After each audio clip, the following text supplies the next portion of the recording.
ನಮಸ್ಕಾರ ಎಲ್ರಿಗೂ. ಹೊಸಬ್ರು ನನ್ನ ಚಾನಲ್ ನೋಡ್ತಿದ್ರೆ ಸಬ್ಸ್ಕ್ರೈಬ್ ಮಾಡ್ಕೊಂಡು ವಿಡಿಯೋ ನೋಡಿ, ಹಾಗೆ ಒಂದು ಲೈಕ್ ಕೊಡಿ. ನಾನು ಹಾಕೋ ವಿಡಿಯೋಯಿಂದ ನಿಮಗೆ ಉಪಯೋಗ ಇದೆ ಅನಿಸಿದ್ರೆ ಬೇರೆಯವ್ರಿಗೂ ಶೇರ್ ಮಾಡಿ. ಬನ್ನಿ ಇವತ್ತಿನ ಬ್ಲಾಗ್ ಸ್ಟಾರ್ಟ್ ಮಾಡೋಣ. ಈ ಥರ ಎಲೆ ಎಲ್ಲ ತಿಂದ್ಬಿಟ್ಟು ಅವು ವಾಮಿಂಟ್ ಮಾಡ್ತಾವಂತೆ. ಅವು ಹುಷಾರಿಲ್ಲ ಅಂದಾಗ ಅದರ ಔಷಧಿ ಅದೇ ಕಂಡುಹಿಡ್ಕೊಳ್ಳುತ್ತೆ ಅನ್ನೋ ಥರ ನೋಡಿ. ಅಂದರೆ ನಾಯಿಗಳು ಎಲ್ಲ ಇದೇ ರೀತಿಯಂತೆ ಮಾಡೋದು. ಹುಲ್ಲಾಗಲಿ ಅಥವಾ ಎಲೆಗಳು ತಿಂದ್ಬಿಟ್ಟು ನೋಡಿ, ಜಾನಿ ತಿಂತಿದ್ದಾನೆ ನೋಡಿ. ನಾನು ಆ ಕಡೆ ಹೋಗಲ್ಲ ಈಗ. ಅವನ್ನೇನು ನಾನು ಡಿಸ್ಟರ್ಬ್ ಮಾಡಲ್ಲ ಇವಾಗ. ಅಂದರೆ ಅವನು ಅಲ್ಲಿ ಹೀರೆಕಾಯಿ ಬಳ್ಳಿ ಇದೆಯಲ್ಲ ಅದ್ರ ಎಲೆ ಎಲ್ಲನೂ ತಿಂತಿದ್ದಾನೆ.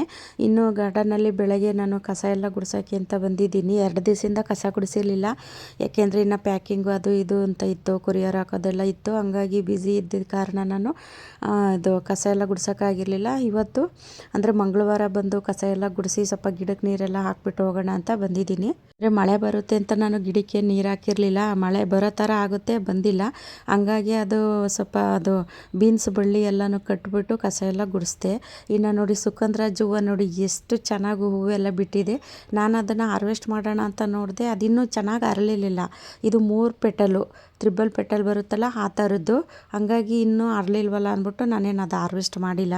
ಸುಗಂಧರಾಜ ಹೂವು ವರ್ಷ ಇಡೀ ಹೂ ಬಿಡುತ್ತೆ. ಇದಕ್ಕೇನು ಎಕ್ಸ್ಟ್ರಾ ಕೇರಿಂಗ್ ಅಂತ ಏನೂ ಇಲ್ಲ. ನಾವೇನು ಗೊಬ್ಬರ ಹಾಕಿದ್ರೂ ಅದು ಚೆನ್ನಾಗಿ ಬೆಳೆಯುತ್ತೆ, ಗೊಬ್ಬರ ಹಾಕಿಲ್ಲ ಅಂದರೂ ಬೆಳೆಯುತ್ತೆ. ಇನ್ನೂ ಕಸ ಎಲ್ಲ ಗುಡಿಸಿ ಗಿಡಗಳಿಗೆ ನೀರೆಲ್ಲ ಹಾಕಿ ಲಾಸ್ಟಲ್ಲಿ ನೋಡಿ ಸ್ವಲ್ಪ ಹೂವೆಲ್ಲ ಹಾರ್ವೆಸ್ಟ್ ಮಾಡ್ಕೊಳ್ಳೋಣ ಅಂತ ಹೂವೆಲ್ಲ ಹಾರ್ವೆಸ್ಟ್ ಮಾಡ್ತಾಯಿದ್ದೀನಿ.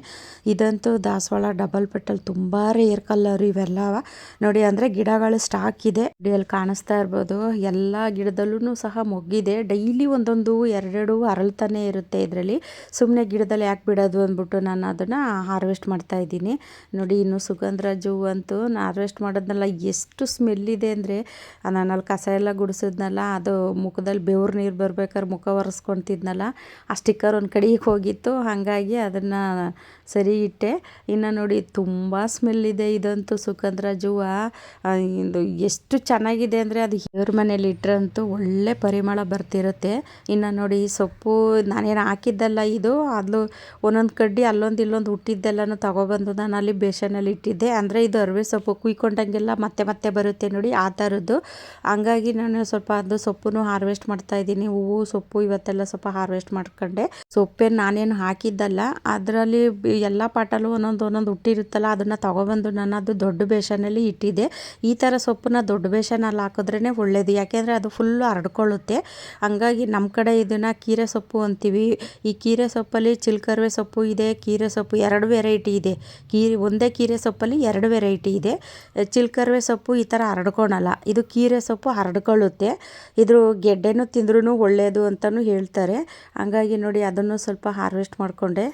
ತಂಗಿ ನನಗೆ ಅಂತ ಒಂದು ಡ್ರೈ ಫ್ರೂಟ್ ತಂದು ಕೊಟ್ಟಿದ್ದಾಳೆ, ಅದನ್ನು ಮೊದಲನೇ ಪ್ರಯತ್ನ ಮಾಡಿದ್ದೀನಿ. ಈ ಸೇವಂತಿಗೆ ಗಿಡಗಳನ್ನೆಲ್ಲ ಇಟ್ಟಿದ್ದೀನಿ. ನನಗೆ ಆ ಸೊಪ್ಪು ಕುಯ್ಯೋಕ್ಕೆ ಆಗ್ತಾ ಇಲ್ಲ, ತುಂಬ ಅಲ್ಲಿ ಒಂಥರ ಡಿಸ್ಟರ್ಬ್ ಆಗ್ತಾ ಇದೆ. ಹಂಗಾಗಿ ಅಲ್ಲಿ ಫಸ್ಟು ಅದು ಸೇವಂತಿಗೆ ಗಿಡಗಳನ್ನೆಲ್ಲ ನೋಡಿ ಆ ಕಡೆಗೆ ಜೋಡಿಸ್ಬಿಟ್ಟು ಅಲ್ಲಿ ಸೊಪ್ಪು ಕುಯ್ಯೋಕ್ಕೆ ಅಂತ ಅಲ್ಲಿ ಜಾಗ ಮಾಡ್ತಾಯಿದ್ದೀನಿ. ನನಗೆ ಅಲ್ಲಿ ಸೊಪ್ಪು ಕುಯ್ಯೋಕ್ಕೆ ಆಗ್ತಾ ಇಲ್ಲ, ಅಲ್ಲಿ ಕಾಲಿಡೋಕ್ಕೆ ಜಾಗ ಆಗ್ತಾ ಇಲ್ಲ. ಹಾಗಾಗಿ ನಾನು ಅದು ಸ್ವಲ್ಪ ಅದು ಸರಿಸ್ಬಿಟ್ಟು ಈ ಕಡೆಗೆಲ್ಲನೂ ಸೊಪ್ಪು ಕುಯ್ಕೊತಾ ಇದ್ದೀನಿ. ಅದರಲ್ಲಿ ನಾನು ಸ್ವಲ್ಪ ಕೊತ್ತಂಬರಿ ಹಾಕಿದ್ದೆ, ಕೊತ್ತಂಬರಿನೂ ಚೆನ್ನಾಗಿ ಬಂದಿದೆ. ಕೊತ್ತಂಬರಿ ಏನು ಹಾರ್ವೆಸ್ಟ್ ಮಾಡಲ್ಲ, ಬರೀ ಸೊಪ್ಪು ಮಾತ್ರ ಹಾರ್ವೆಸ್ಟ್ ಮಾಡ್ಕೊತೀನಿ. ಮನೇಲಿ ಸ್ವಲ್ಪ ಇದೆ ಕೊತ್ತಂಬರಿ, ಹಂಗಾಗಿ ಸುಮ್ಮನೆ ಯಾಕೆ ವೇಸ್ಟ್ ಆಗುತ್ತಲ್ಲ ಅಂದ್ಬಿಟ್ಟು ನಾನು ಬರೀ ಸೊಪ್ಪು ಮಾತ್ರ ಹಾರ್ವೆಸ್ಟ್ ಮಾಡ್ತಾಯಿದ್ದೀನಿ. ತುಂಬಾ ಚೆನ್ನಾಗಿ ಬಂದಿದೆ ಸೊಪ್ಪಂತೂ. ಈ ಕೀರೆ ಸೊಪ್ಪಂತೂ ನಾವು ಒಂದೇ ಒಂದು ಗೆಡ್ಡೆ ಇಟ್ಟರೂ ಸಾಕು ತುಂಬ ಚೆನ್ನಾಗಿ ಹರಡ್ಕೊಳ್ಳುತ್ತೆ. ಇದರಲ್ಲಿ ನಾನು 2-3 ಸತಿ ಹಾರ್ವೆಸ್ಟ್ ಮಾಡಿದ್ದೀನಿ. ಈ ಸರಿ ಹಾರ್ವೆಸ್ಟ್ ಮಾಡಿಬಿಟ್ಟು ಇನ್ನು ಬೀಜಕ್ಕೆ ಬಿಟ್ಬಿಡ್ತೀನಿ, ಯಾಕೆಂದರೆ ನಮಗೆ ಬೀಜನೂ ಇಂಪಾರ್ಟೆಂಟ್ ಆಗಿರುತ್ತಲ್ಲ. ಹಾಗಾಗಿ ಸ್ವಲ್ಪ ಇದರಲ್ಲಿ ಹಾರ್ವೆಸ್ಟ್ ಮಾಡಿಬಿಟ್ಟು ಬೀಜಕ್ಕೆ ಬಿಟ್ಬಿಡೋಣ ಅಂದ್ಬಿಟ್ಟು ಇವಾಗ ಎಲ್ಲನೂ ಅದು ಇರೋಷ್ಟು ಸೊಪ್ಪೆಲ್ಲನೂ ಹಾರ್ವೆಸ್ಟ್ ಮಾಡ್ತಾಯಿದ್ದೀನಿ. ನೋಡಿ ಇಷ್ಟು ಸೊಪ್ಪು ಸಿಕ್ಕಿದೆ ಇದು ಒಂದು ಬೇಸನ್ನಲ್ಲೇ. ಇನ್ನು ಎಲ್ಲ ಪಾಟಲ್ಲೂ ಒಂದೊಂದು ಕಡ್ಡಿ ಎಲ್ಲ ಹುಟ್ಟಿರುತ್ತಲ್ಲ, ಅದನ್ನೆಲ್ಲನೂ ಸ್ವಲ್ಪ ಕುಯ್ಕೊಳ್ತೀನಿ. ಇನ್ನು ಸ್ವಲ್ಪ ತರಕಾರಿ ಎಲ್ಲ ಇದೆ. ಇವತ್ತೇನು ತರಕಾರಿ ಏನು ಹಾರ್ವೆಸ್ಟ್ ಮಾಡಲ್ಲ, ಯಾಕೆಂದರೆ ಸುಮ್ಮನೆ ತರಕಾರಿ ಸೊಪ್ಪು ಎಲ್ಲ ಹಾರ್ವೆಸ್ಟ್ ಮಾಡಿದ್ರೂ ವೇಸ್ಟ್ ಆಗುತ್ತೆ ಅಂದ್ಬಿಟ್ಟು ತರಕಾರಿ ಏನು ಹಾರ್ವೆಸ್ಟ್ ಮಾಡಲ್ಲ, ಬರೀ ಸೊಪ್ಪು ಮಾತ್ರ ಹಾರ್ವೆಸ್ಟ್ ಮಾಡಿದ್ದೀನಿ ಇವತ್ತು. ಇನ್ನೊಂದು ದಿನ ತರಕಾರಿ ಹಾರ್ವೆಸ್ಟ್ ಮಾಡಿದ್ರೆ ಅಂದರೆ ನಮಗೆ ಬೇಕಾದಾಗ ನಾವು ಹಾರ್ವೆಸ್ಟ್ ಮಾಡಿಕೊಂಡು ಫ್ರೆಶ್ಶಾಗಿ ಅಡುಗೆ ಮಾಡ್ಕೊಳಕ್ಕೂ ಅನುಕೂಲ ಆಗುತ್ತೆ. ಸುಮ್ಮನೆ ಹಾರ್ವೆಸ್ಟ್ ಮಾಡ್ಕೊಂಡು ತೊಗೊಂಡೋಗಿ ಫ್ರಿಜ್ಜಲ್ಲಿ ಇಟ್ಕೊಂಡ್ರೂ ವೇಸ್ಟ್ ಆಗುತ್ತಲ್ವ. ಹಾಗಾಗಿ ನಾನು ಬರೀ ಇವತ್ತು ಸೊಪ್ಪು ಮಾತ್ರ ಹಾರ್ವೆಸ್ಟ್ ಮಾಡಿದ್ದೀನಿ. ಇನ್ನೇನು ಅದನ್ನು ತರಕಾರಿ ನಾನೇನು ಹಾರ್ವೆಸ್ಟ್ ಮಾಡಿಲ್ಲ. ಸೊಪ್ಪು ಹೂವು ಎಲ್ಲ ಹಾಕ್ಕೊಳ್ಳೋಕ್ಕೆ ಅಂತ ನಾನು ಬೇಸನ್ ಯಾವುದು ತಂದಿರಲಿಲ್ಲ. ಇಲ್ಲಿ ಸ್ವಲ್ಪ ಬಟ್ಟೆ ಎಲ್ಲನೂ ವಾಷಿಂಗ್ ಮಿಷಿನ್ಗೆ ಹಾಕ್ಬಿಟ್ಟು ಒಣಗಾಕೋಕ್ಕೆ ಅಂತ ಆ ಬೇಸನಲ್ಲಿ ಬಂದಿದ್ನಲ್ಲ, ಅದರಲ್ಲೇ ಹಾಕ್ಕೊತಾ ಇದ್ದೀನಿ. ಇನ್ನು ನೋಡಿ ಇದರಲ್ಲೂ ಅಷ್ಟೇ, ಇದು ಮಾವಿನ ಗಿಡ ಇತ್ತಲ್ಲ, ಆ ಮಾವಿನ ಗಿಡದಲ್ಲೂ ಸ್ವಲ್ಪ ಸೊಪ್ಪೆಲ್ಲ ಹುಟ್ಟಿದೆ. ಅಂದರೆ ಫಸ್ಟು ಸೊಪ್ಪು ಹಾಕಿದ್ದೆ, ಅದೆಲ್ಲ ಹಾರ್ವೆಸ್ಟ್ ಮಾಡಾದಮೇಲೆ ಮತ್ತೆ ಬಂದಿದೆ ಅದರಲ್ಲೇ, ಅದನ್ನು ಎಲ್ಲ ಹಾರ್ವೆಸ್ಟ್ ಮಾಡ್ತಿದ್ದೀನಿ. ಮತ್ತು ನೋಡಿ ಅದರಲ್ಲೊಂದು ಮೂಲಂಗಿನೂ ಸಹ ಇದೆ, ಮೂಲಂಗಿ ಬೀಜಗಳು ಇಟ್ಟಿದೆ, ಅವು ಒಂದು 2-3 ರೆಡಿಯಾಗಿದ್ದಾವೆ. ನೋಡಿ ಇದು 2 ಪಾಟಿಂದ ಇಷ್ಟು ಸೊಪ್ಪು ಸಿಕ್ಕಿದೆ. ಇನ್ನೂ ಅಲ್ಲಿ ಹುಡುಕಬೇಕು, ಎಲ್ಲ ಪಾಟಲ್ಲೂ ಹುಡುಕಿ ಕುಯ್ದು ಲಾಸ್ಟಲ್ಲಿ ನೋಡಿ ಇಷ್ಟು ಸೊಪ್ಪು ಇಷ್ಟು ಹೂವೆಲ್ಲ ಸಿಕ್ಕಿದೆ. ಅಂದರೆ ಸಾಕು, ಇಷ್ಟು ಸೊಪ್ಪು ಸಿಕ್ಕಿದ್ರೂ ನಮಗೆ ಒಂದು ಫ್ಯಾಮಿಲಿಗೆ ಸಾಕಾಗುತ್ತೆ ನೋಡಿ. ಅದರಲ್ಲಿ ನಾವೇ ಬೆಳೆದು ಆರ್ಗಾನಿಕ್ಕಾಗಿ ನಾವೇ ತಿನ್ನೋದ್ರಲ್ಲಿ ಇರೋವಂಥ ಖುಷಿನೇ ಬೇರೆ. ಇನ್ನು ನೋಡಿ ಸ್ವಲ್ಪ ಅಂದರೆ ಇದು ಸಂಜೆ, ಅಂದರೆ ನಾನು ಯಾವುದೇ ಸಸಿ ಇಡಬೇಕಾದ್ರೂ ಬೆಳಗ್ಗೆ ಟೈಮ್ ಇಡೋದಿಲ್ಲ, ಸಂಜೆ ಟೈಮೇ ಇಡೋದು. ಇದರಲ್ಲಿ ಸ್ವಲ್ಪ ಬದನೆಕಾಯಿ ಸಸಿ ಎಲ್ಲ ಬಂದಿತ್ತು, ಹಾಗಾಗಿ ಆ ಬದನೆಕಾಯಿ ಸಸಿ ಎಲ್ಲನೂ ಖಾಲಿ ಇರೋಂತಹ ಪಾಟಲ್ಲಿ ಹಾಕೋಣ. ಮತ್ತು ಚೀಲದಲ್ಲಿ ನಾನು ಫಸ್ಟೇ ಗಾರ್ಡನ್ ವೇಸ್ಟ್ ಎಲ್ಲ ತುಂಬಿಸ್ಬಿಟ್ಟು ಚೀಲದಲ್ಲಿ ಮಣ್ಣೆಲ್ಲ ತುಂಬಿ ರೆಡಿ ಮಾಡಿ ಇಟ್ಟಿರ್ತೀನಿ. ಏನಾದರೂ ಸಡನ್ನಾಗಿ ಈ ಥರ ಏನಾದರೂ ಸಸಿಗಳು ಇಡೋಕ್ಕೆ ಬೇಕಾಗುತ್ತೆ ಅಂದ್ಬಿಟ್ಟು ಆ ಥರ ರೆಡಿ ಮಾಡಿ ಇಟ್ಟಿರ್ತೀನಿ. ಹಂಗಾಗಿ ಇವಾಗ ನೋಡಿ ಇದು ಬದನೆಕಾಯಿ ಸಸಿ ಬಂದಿದ್ವಲ್ಲ, ಇದೆಲ್ಲನೂ ತೆಗೆದುಬಿಟ್ಟು ನಾನು ಚೀಲಕ್ಕೆ ಇಡ್ತಾಯಿದ್ದೀನಿ.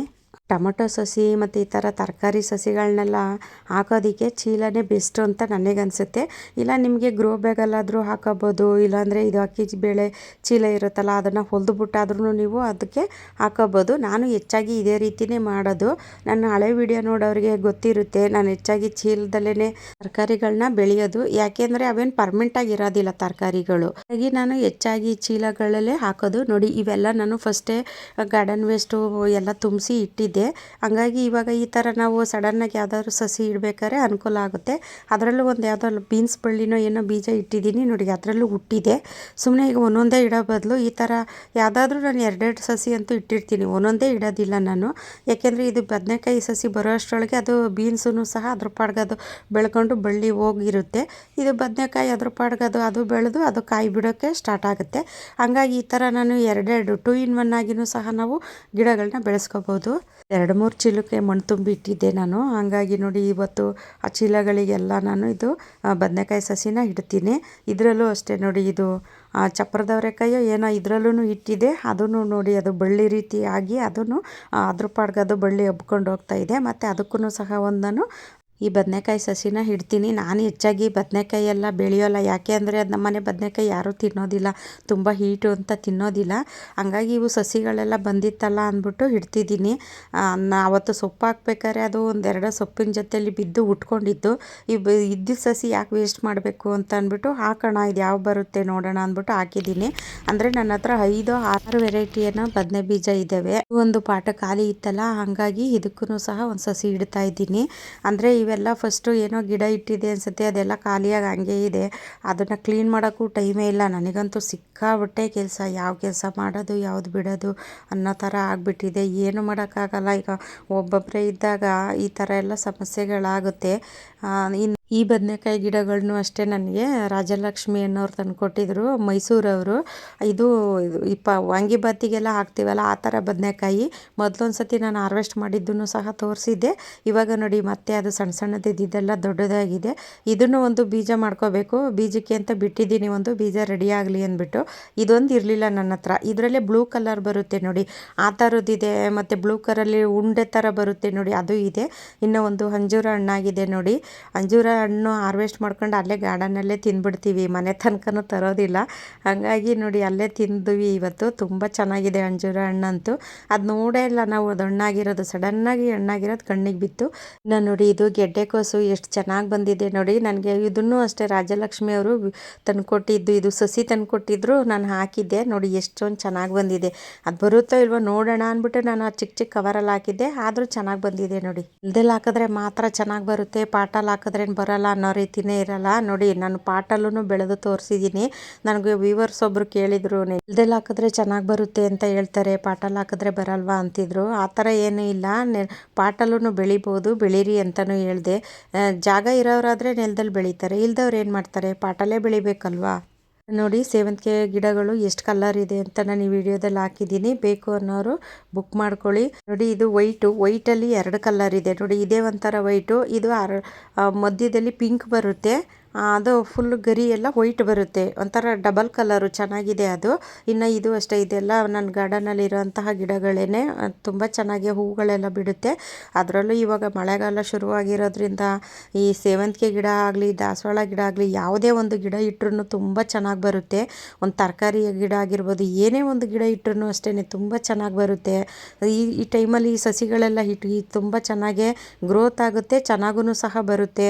ನೋಡಿ ಎಷ್ಟೊಂದು ಹೂವು ಬಿಡುತ್ತೆ ಅಂದರೆ ಗೊಂಚಲಾಗಿ ಹೂವು ಬಿಡುತ್ತೆ. ನಾನು ಅವಾಗೆ ತೋರಿಸಿದ್ನಲ್ಲ ವೈಟು, ಅದೇ ಬೇರೆ ಇದೇ ಬೇರೆ, ವೈಟಲ್ಲೇ 2 ವೆರೈಟಿ ಇದೆ. ಅದರಲ್ಲೂ ಈ ಸೇವಂತಿಗೆ ಗಿಡಗಳಿಗೆ ಏನು ಸೀಸನ್ ಅಂತ ಏನೇ ಇಲ್ಲ, ವರ್ಷ ಇಡೀ ಹೂವು ಬಿಡುತ್ತೆ. ಕೆಲವ್ರು ಹೇಳ್ತಾರೆ ಸೀಸನಲ್ಲಿ ಮಾತ್ರ ಬಿಡುತ್ತೆ ಅಂತ. ಇಲ್ಲ, ಸೀಸನ್ ಅಂತ ಏನಿಲ್ಲ. ಅಂದರೆ ನಾನು ಬೇರೆಯವ್ರು ಹೆಂಗೋ ಏನೋ ಗೊತ್ತಿಲ್ಲ, ನನ್ನ ಹತ್ರ ಇರೋವಂಥ ಸೇವಂತಿಗೆ ಗಿಡಗಳು ವರ್ಷ ಇಡೀ ಹೂವು ಬಿಡುತ್ತೆ. ಅಂದರೆ ವರ್ಷ ಇಡೀ ಅಂದರೆ ಸೀಸನಲ್ಲಿ ಜಾಸ್ತಿ ಹೂವು ಬಿಡುತ್ತೆ, ಅಂದರೆ ಸೀಸನ್ ಇಲ್ದಾಗ ಏನೋ ತುಂಬ ಜಾಸ್ತಿ ಬಿಡಲ್ಲ, ಮೀಡಿಯಮ್ ಆಗಾದರೂ ಬಿಟ್ಟೇ ಬಿಡುತ್ತೆ. ಅಂದರೆ ವರ್ಷ ಇಡೀ ನಮಗೆ ಹೂವು ಸಿಕ್ಕೇ ಸಿಗುತ್ತೆ. ಸೀಸನ್ ಇರಲಿ ಇಲ್ಲದೇ ಇರಲಿ, ಹೂವಂತೂ ಸಿಕ್ಕೇ ಸಿಗುತ್ತೆ ಸೇವಂತಿಗೆನಲ್ಲಿ. 8 ಕಲರ್ ಏನೋ ಇದೆ, ಬೇಕು ಅನ್ನೋರು ಬುಕ್ ಮಾಡ್ಕೊಳ್ಳಿ. ತುಂಬ ಚೆನ್ನಾಗಿದೆ, ಕಲರ್ಗಳು ಚೆನ್ನಾಗಿದೆ. ನಿನ್ನೆ ಒಬ್ಬರು ವ್ಯೂವರ್ಸ್ ಬಂದಿದ್ದರು ಸೇವಂತಿಗೆ ಗಿಡಗಳು ತಗೊಂಡೋಗೋದಕ್ಕೆ ಅಂತ. ಪಾಪ ಅವ್ರಿಗೆ ಹೇಳಕ್ಕೆ ಬರ್ತಾ ಇಲ್ಲ, ಇದು ಬೇಬಿ ಪಿಂಕ್ ಅಂತ ಹೇಳಕ್ಕೆ ಬರ್ತಾ ಇಲ್ಲ ಅವರಿಗೆ. ಚಿಕ್ಕದಾಗಿ ಹೂ ಬಿಡುತ್ತೆ ನೋಡಿ, ಗೊಂಚಲಾಗಿ ಹೂ ಬಿಡುತ್ತೆ ನೋಡಿ, ಆ ಗಿಡ ಕೊಡಿ ನನಗೆ ಅಂತಿದ್ರು. ಸರಿ ಅಂತ ಅಂದ್ಬಿಟ್ಟು, ನೋಡಿ ಇದು ಬೇಬಿ ಪಿಂಕು, ಈ ಬೇಬಿ ಪಿಂಕು ಅಂತ ಅವ್ರಿಗೆ ಹೇಳಕ್ಕೆ ಬರ್ತಾ ಇಲ್ಲ ಪಾಪ. ಹಂಗಾಗಿ ಈ ಚಿಕ್ಕದಾಗಿ ಬಿಡುತ್ತಲ್ಲ ಮೇಡಮ್, ಅದು ಅಂದರೆ ಗೊಂಚಲಾಗಿ ಹೂ ಬಿಡುತ್ತಲ್ಲ, ಆ ಗಿಡ ಕೊಡಿ ಅಂದರು. ಸರಿ ಅಂದ್ಬಿಟ್ಟು ಅವರು ಒಂದು 5-6 ಕಲ್ಲರೇನೋ ಸೇವಂತಿಗೆ ತೊಗೊಂಡು ಹೋದರು. ಅಂದರೆ ನಾನೇನು ವೀಡಿಯೋ ಮಾಡಿಲ್ಲ, ಯಾಕೆಂದರೆ ತುಂಬ ಜನ ಬಂದು ತೊಗೊಂಡು ಹೋಗ್ತಿದ್ದಾರೆ. ನಾನೇನು ಹೆಚ್ಚಾಗಿ ವೀಡಿಯೋ ಮಾಡಿಲ್ಲ, ಯಾಕೆಂದರೆ ಅವರಿಗೆ ಗಿಡಗಳನ್ನ ಕೊಡೋದೇ ಆಗಿರುತ್ತೆ, ನನಗೆ ಅಲ್ಲಿ ವೀಡಿಯೋ ಮಾಡೋಕ್ಕೆ ಆಗಿರೋದಿಲ್ಲ. ಹಂಗಾಗಿ ಹೆಚ್ಚು ವೀಡಿಯೋ ಮಾಡಿರಲ್ಲ. ಕೆಲವೊಬ್ಬರೊಬ್ಬರು ವೀಡಿಯೋಕ್ಕೆ ಇಷ್ಟಪಡ್ತಾರೆ, ಕೆಲವೊಬ್ಬೊಬ್ಬರು ವೀಡಿಯೋಗೆ ಇಷ್ಟಪಡೋದಿಲ್ಲ. ಹಂಗಾಗಿ ನಾನೇನು ಹೆಚ್ಚು ವೀಡಿಯೋ ಮಾಡೋಲ್ಲ. ನೋಡಿ ಇದು ಪರ್ಪಲ್ಲು, ಇದು ಒಂಥರ ಕಲರು. ಈ ಕಲರಲ್ಲೇ 2-3 ವೆರೈಟಿ ಇರುತ್ತೆ. ಸದ್ಯಕ್ಕೆ ಇಷ್ಟು ಕಲರ್ ಇದೆ ನನ್ನ ಹತ್ರ. ವಿಡಿಯೋ ಇಷ್ಟ ಆದರೆ ಬೇರೆಯವ್ರಿಗೂ ಶೇರ್ ಮಾಡಿ, ಹಾಗೆ ಒಂದು ಲೈಕ್ ಮಾಡಿ. ಮುಂದಿನ ವಿಡಿಯೋದಲ್ಲಿ ಸಿಗ್ತೀನಿ. ಎಲ್ರಿಗೂ ಧನ್ಯವಾದಗಳು.